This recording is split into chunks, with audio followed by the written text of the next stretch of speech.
This is supposed to start at 11:34, right? Yes? I think we have a hole to fill in. Thank you. Unaccustomed as I am to public speaking. Right. It's a little hard to fill in a gap like this completely accidental. But other people have had the chance to do this, so I'm going to do it. I've said this on a number of occasions since I got here, but most of you have not been to any of the lectures I've given since I've been here, so I'll repeat it. This country has, as you may or may not know, a phenomenal reputation in America for being a place of incredible beauty. And I'm told I haven't even seen the best parts yet. And all I can say is, yes, absolutely, it's true, it's real, and I plan to spread the word. There's only one problem with that reputation, you realize, and that is you're going to have people knocking at your door. I don't mean visitors either, I mean people moving here. But the people who are most likely to move here you'll probably want, especially this community, people who will probably want. I'm not so sure about your government. What? I wouldn't reject the idea out of hand, but it's not in the cards for the immediate future. But the more hot the world situation gets, the more likely you are to see me down here. There's an interesting fact, and that is that the scientists who have been describing what would happen after a nuclear war have always been referring to the doom of the northern hemisphere. So you may be in the right place. It is refreshing to be in a civilized spot that doesn't have a bullseye painted on it. Yeah. Well, for the moment, I think you're in pretty good shape. It depends on how actively your government gets you involved with some of the idiocies that are going on at the international level. It's now 11:25.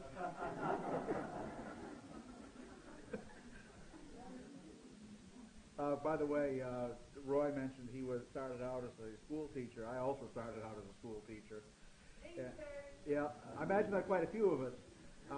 And like Roy, I also had the problem of trying to bring some degree of consciousness expansion to a relatively hidebound system, although I think mine was probably a bit more open. It was a small school and fairly flexible in its weird way, but it was always fascinating to watch the faculty meetings. We had a right-wing faction and a left-wing faction in the faculty meetings. It was really intense.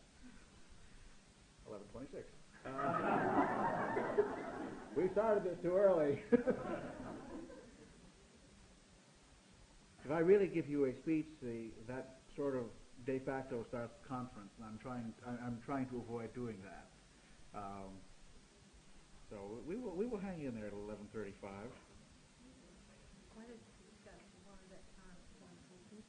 Well, frankly, I haven't looked at the chart that closely. That may be a good reason. It's fairly evident that getting the sun into Aquarius was intended.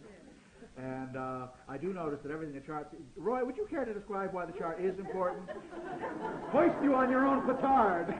No, I'm not going to do that. He's not going to do that. Bring me the chart and I will attempt to describe to you why it's so important. Yes. I think you'll find that very interesting to talk about for 8 minutes. Okay. Having been had, I will proceed. Okay. First of all, it's obvious that it was intended to get as much as possible, as elevated as possible. And the Jupiter-Neptune conjunction is very close to the MC with Mercury on the other side, so they're obviously striving quite reasonably to get a Mercury-Jupiter-Neptune conjunction on the MC of the opening chart. It's actually getting pretty close now. I stand before you here as a Sun conjunct Mercury in Sagittarius with Jupiter rising in Cancer, opening a conference and starting out with a Mercury-Jupiter conjunction on the midheaven. There is, of course, one problem with this conjunction, and that is we have to be real careful about keeping some degree of groundedness in what we talk about, because this can be a real space music configuration. I mean, there's nothing wrong with space music, but it is occasionally nice to apply things to the concrete world. I'm sure that will happen, because there are enough of us Saturnine types. I also have Sun opposition Saturn. There are enough of us Saturnine types around here to keep things grounded, and it has a Capricorn midheaven. That's a good balance, actually. It's a very good balance. The Jupiter-Neptune conjunction, by the way, at 0 Capricorn, I don't know if it's occurred within recorded memory. I mean, that spot, close, yes, but right on the money. It's 17. Jupiter is 17 minutes into Capricorn as we speak, and Neptune is 4 minutes into Capricorn, which is exactly, I might add, the sun of Pat White. Her sun is 0 Capricorn in 4 minutes. Happy Neptune transit. But what I was going to lead up to there is the Iranian system teaches that 0 degrees of the cardinal sign has to do with the world axis. That's it. Events that occur there astrologically have a greater than normal significance for the world as a whole. The cardinal degrees indicating more or less the same general things for the world that the ascendant and midheaven indicate for a personal chart. While this idea has to be used with caution, I basically accept the idea. And what this means is the Jupiter-Neptune conjunction is one that's going to have an unusually powerful impact on the planet as a whole. The positive side of that is that an influx of spiritual ideas and consciousness expansion. The negative side of that is the danger of extreme euphoria and lack of groundedness, particularly in the financial community. This is a speculation combination. And while it's not, having researched this matter myself a bit, and there are other people here who are more expert on it than I have not found that Jupiter-Neptune conjunctions have always coincided with periods of rash, that's an interesting word, rash is what I'm trying to say, speculation. But then again, there haven't been too many on the 0 degrees of the cardinals either. So I hope that our financial speculators keep their activities down to a dull roar, or we may have a sudden disappointment in the months ahead. But from the point of view of what we're at, I see no serious problems, particularly with it being at 0 Capricorn. Now, otherwise, we have Uranus in the 9th, which is, what can I say? How much better for an astrology conference can you get than that? Sun square Pluto, yes, it is, isn't it? As I say, I haven't looked at this chart. I'm being prompted from the front row here. That, of course, is a symbol of major transformation, particularly with the Sun in the 10th and Pluto in the 8th. What house system is this, Placidus? Okay, well, I won't speak too learnedly about the cusp degrees then. I happen to be a Koch freak myself. There is a marvelous T-shirt I saw once that said, "Things go better with Koch."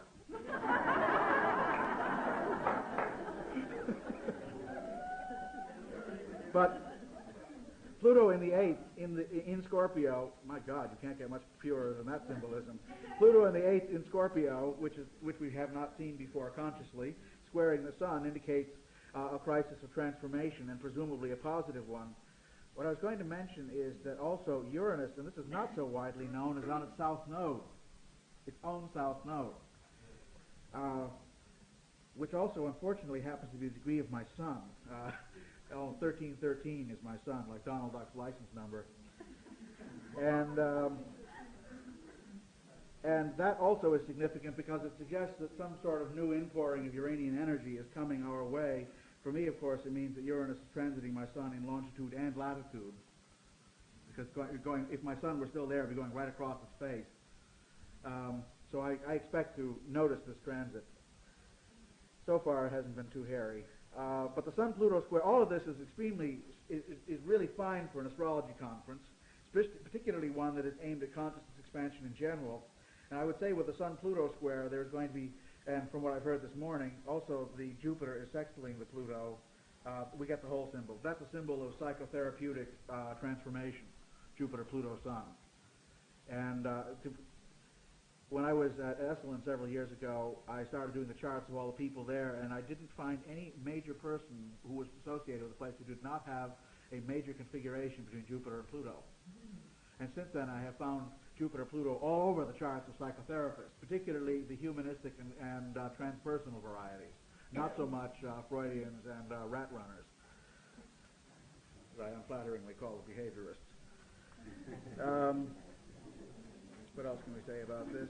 So you have the psychotherapeutic configuration heavily involved in this chart. And Saturn, by the way, is at 15 degrees of the fixed signs, which put it on the 0 Aries axis also. And that adds to the necessity of us keeping our heads not too far up in the clouds, because Saturn, Jupiter, and Neptune all together indicate radical swinging back and forth between optimism and pessimism. The optimism theme is stronger because of the conjunction, but the pessimism theme is there. Underlying the euphoria, in other words, is the danger getting sucked up in fear.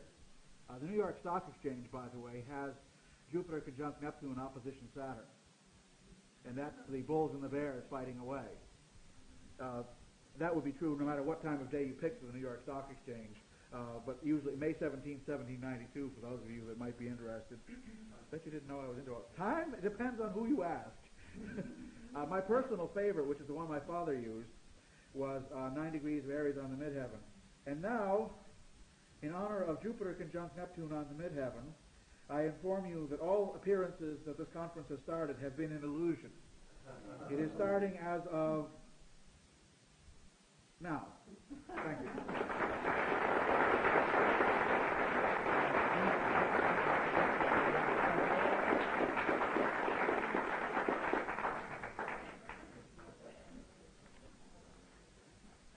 It's very pleasant to be unofficially speaking to the opening lecture, and I'm very pleased to be bringing you some words which John Addy gave to the Astrological Association Conference in England in 1971.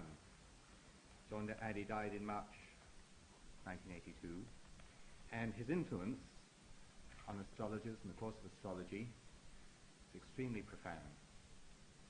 And when we think of that date when he first gave this lecture, of which this is just a part, Pluto was moving into Libra. And now it's moved out of Libra into Scorpio, and we can see what has happened in the interval. He's entitled the lecture Astrology Reborn. And he's predicting an enormous growth in astrology and a moving to the central position, and a central position in scientific thought. But we know, we're conscious of how dominant the scientific world is today. It's very difficult for people in the spiritual world, the real world, to do battle or to maintain themselves against people who propose a scientific, or what they call a rationalistic, viewpoint. And if you think that during that period, if we just consider that aspect of Libra, which represents the melting pot where everyone comes together and brings their ideas and shares it with everyone else, where argument takes place, I like to think, the revelations which have taken place within that whole value system. Libra is concerned with values. And so we've had that whole transformation of the worldview of ecology, the ecological consciousness of the ecological movement, and of the breakup and transformation of the world financial system, and of the way in which us as individuals relate one to another. And a new consciousness which is now possible to us with the transit of Pluto into Scorpio. There's all sorts of implications. So I will read you the relevant parts of this lecture. Anyone else who wants bits of the other, where he deals with the charts of Helen Keller and others in harmonic terms, well, we can get together one evening. The theme of this, the second Charles Carter Memorial Lecture, is that astrology is evidently about to undergo a rebirth and a period of new growth. It will be no ordinary rebirth and no ordinary period of growth. From being an outcast from the fraternity of sciences, it seems destined to assume an almost central role in scientific thought. And what reasons are there for saying this? We may note first that in all science there is, or should be, an interplay between the inner and the outer, between the idea and the fact, between the conceptual and the observational orders. In the larger sense, the conceptual dominates the observational, if only because we make our observations and select and interpret our facts in the light of what we believe, in the light of our conception of the kind of reality we are dealing with. Nevertheless, the external aspect of science plays an important role too, because the changing conditions of the phenomenal world continually require science to be re-expressed and adapted to the solution of new problems. There is another point to notice. And it is this: all human progress is from thesis through antithesis to a new and higher synthesis. The period of thesis tends to be dogmatic and authoritative, to rely heavily on tradition, and to look more to the unchanging world of ideas, and so to enjoy a consequently greater stability. The period of antithesis tends to be more skeptical, and to try to test the inherited teachings and traditions against actual experience. And from the interplay of these two should come a new and higher and more complete synthesis, which represents, in terms of that cycle, maturity and balance. And the obvious example of this process is that of childhood, which has a stability derived from the acceptance of parental authority, adolescence, which must try to throw off the traditional rules and find out for itself by experience, and adulthood, which eventually accepts that the traditional ways had much good in them, and is all the stronger for having proved this by experience and found out their weaknesses and faults. In order to see where we now stand, and we still do stand in that position, scientifically in relation to this process, we must review very briefly the history of Western thought during the past 2 millennia. Before the Renaissance, there had been a long period in which a certain view of the universe, within and without, spiritual and material, had prevailed. It was a thoroughly ordered view of things. Theocentric and hierarchical in conception, it was above all rational, in the true sense, for it saw all things as proceeding from a divine first cause, through secondary and subsidiary causes, to the last and least of manifested things. Notice the whole essence of this system was its orderly procession from unity into multiplicity. Every part was subordinated to a larger whole which, being dynamic, expressed itself through the parts of which it was the parent and origin. Without the presubsistent whole, the parts would not have existed, nor would have had any reason for existing. It was a system in which matter was considered to be passive and receptive, inert and nescient, and in which spirit was considered to be active, creative, dynamic, and the source of all intelligibility in the worlds of form. And between spirit and matter, this worldview conceived of a third principle, which it called soul, which was partly like one and partly like the other, and was the intermediary by which the realities of the higher and inner were communicated to and manifested in the outer and lower. And this was the great thesis which men inherited at the time of the Renaissance. It had been enunciated by Pythagoras and Plato, so it was not original to them. It was fortified with other elements in the thought of, and others in the thought of antiquity, and taken up in large measure by Christian philosophers and theologians, to provide a continuous tradition of thought which retained its essential character right down to the Middle Ages. And this was the tradition of which the true astrology has always been an integral part, for in its hierarchy of productive principles, the primary someone could get me a glass of water, I'd greatly appreciate it. The primary cosmic substances had a necessary place. In the words of the Platonists, the heavenly bodies were the firstborn thoughts of God, born, that is, in the sense that they were the primary lives of the manifested universe. And astrology, in this sense, was as homogeneous with the thought of Pythagoras and Plato as it was with that of St. Thomas Aquinas and St. Albert the Great in the 13th century. But sooner or later, if man is to progress, thesis must be followed by antithesis. That which has become the settled dogma must be challenged at whatever cost, or human thought crystallizes into rigid forms which stifle progress. And in the later Middle Ages, this rigidity had indeed set in.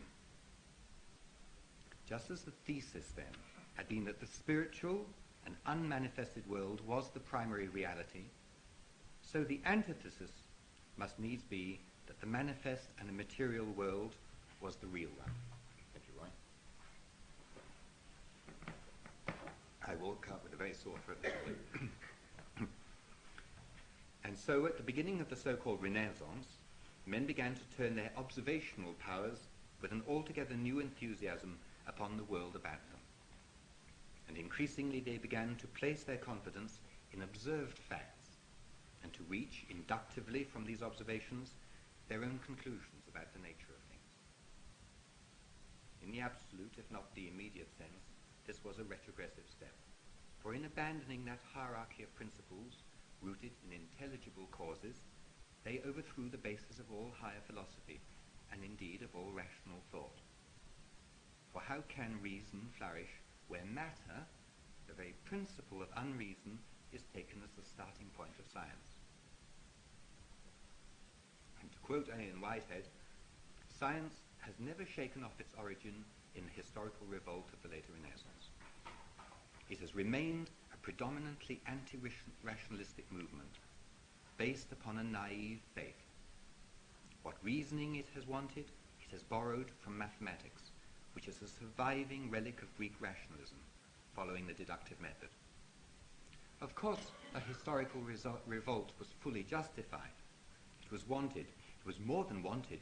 It was absolutely necessary for healthy progress. It was a sensible reaction, but it was not a protest on behalf of reason.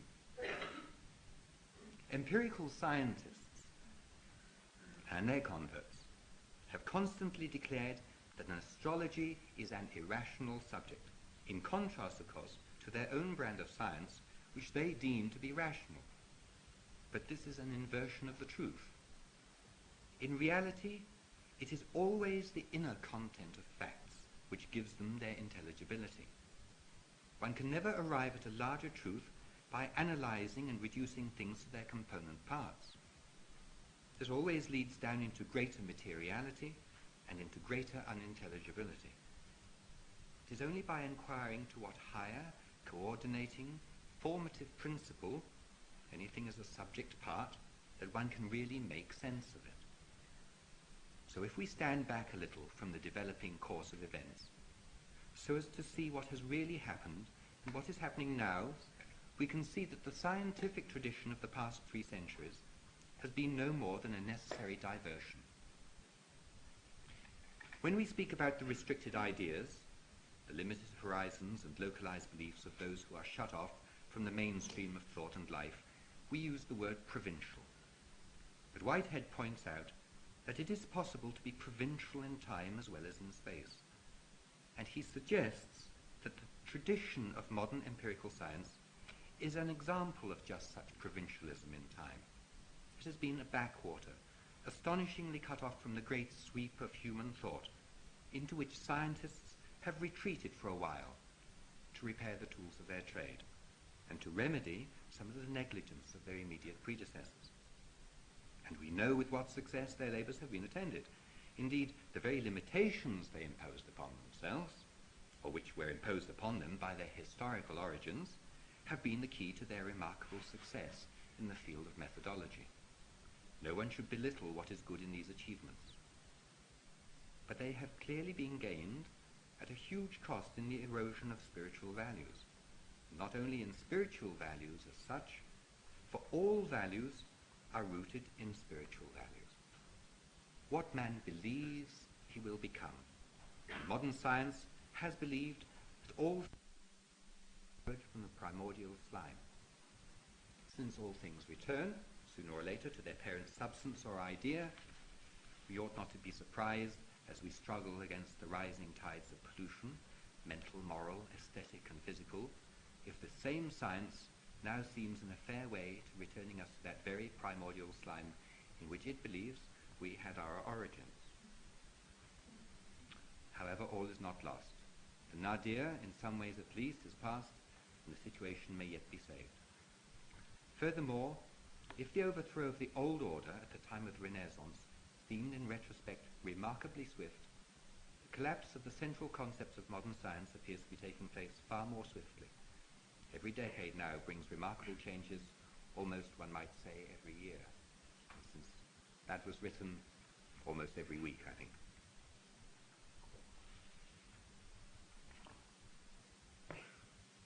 Now, before we go on, there are 2 things which must be emphasized. The first is the supreme importance of the concept which lay at the heart of the old philosophy, of a hierarchy of principles, so that every higher cause is the origin of a multitude of effects on a lower plane, each of which expresses one aspect or function of the whole to which it is subordinated. From this we may understand that the originating idea or substance is not only the cause of its effects, but is also, and constantly remains, the organizing unity, which gives coherence and intelligibility to their developments and activities in time as well as in space.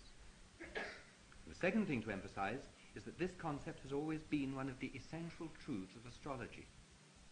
And astrology, conversely, has always been an integral and necessary part of the tradition of thought, the perennial philosophy to which this doctrine is central. Now, if it is true, and it is true, that science is about to undergo a transformation in its thinking about first principles, it is to this idea that we must expect it to revert. And we may consider first what signs are already visible that it is doing just this. And secondly, we may inquire how far it has progressed towards recognizing, even if only in a primitive form as yet, the involvement of the heavenly bodies and their motions in this new vision of scientific relationships. Before we do this, there is an unanswered question, which we cannot altogether ignore here, even though we cannot fully elucidate it either. It is the problem of why modern scientific thought has difficulty with this conception of a hierarchy of principles, subordinated and superordinated one to another, as a key to the understanding of the universal constitution of things. What in fact is the nature of these principles? And to answer this question adequately cannot possibly be attempted here. They are not abstractions, and they're certainly not products of the human mind. Man can think of these principles because they are there, and because they are within man as well as external to him. They are not there because man thinks of them. There are a number of ways in which these principles may be understood, but the difficulty in gaining a real insight into their nature is always the same. It amounts to the difficulty we have, especially after a long period of materialistic thinking, of understanding the properties and characteristics of spirit. This is the key, for it is the dynamic and connective characteristics of spirit which enable wholes to express themselves in and through parts, and to organize and maintain the activities of these parts. And these properties are communicated by spirit even to the vital and formative principles of existences in gross matter. It is as if spirit, call it the divine spark if you like, retained a footing in even the least and lowest of material existences. We know now that when we take a rock in our hands, it is live. The material world has a life of its own. So bearing in mind that we shall not expect those who have been trained in the empirical tradition to have a real conception of the realities towards which they are groping their way, what evidence is there that they are moving in the right direction? As many will know, one of the foci of interest in the scientific world at that time are the symposia recently held each summer at the Villa Sebalone on Lake Como, where Professor C.H. Waddington has gathered together groups of leading biologists, mathematicians and physicists to explore the possibilities of a firmly founded theoretical biology. The striking feature of the discussions at the Villa Sebalone is that from every branch of science there represented come arguments along the same theme. That theme is that the practice of taking things to pieces to unravel their secrets, the process of reductionism as it is now called, does not in the end appear to lead anywhere. And that the opposite hypothesis, that the nature, purpose and interrelationships of the parts must be considered as subordinate at each stage to their governing wholes, this is the hypothesis which work in these fields now seems to require. And there was a report on these proceedings, which John Addy quoted from, and as part of that report, in other words, the reductionist tradition of science assumes as a matter of course that a complex phenomenon must be explicable in terms of something simpler. cells must explain the organ, the molecules must explain the cells. Perhaps the most surprising event at Sabelloni was that this assumption was explicitly challenged by a physicist. The challenge came from Professor David Bohm of Birkbeck College, who argued that the apparently chance behavior of particles at one level in fact reflects an orderly pattern at a higher level. And Bohm admitted that such an idea runs contrary to all usual scientific habits and is therefore difficult to digest. One aspect of the capacity of the dominant whole to organize its subordinate parts is the self-organization of living things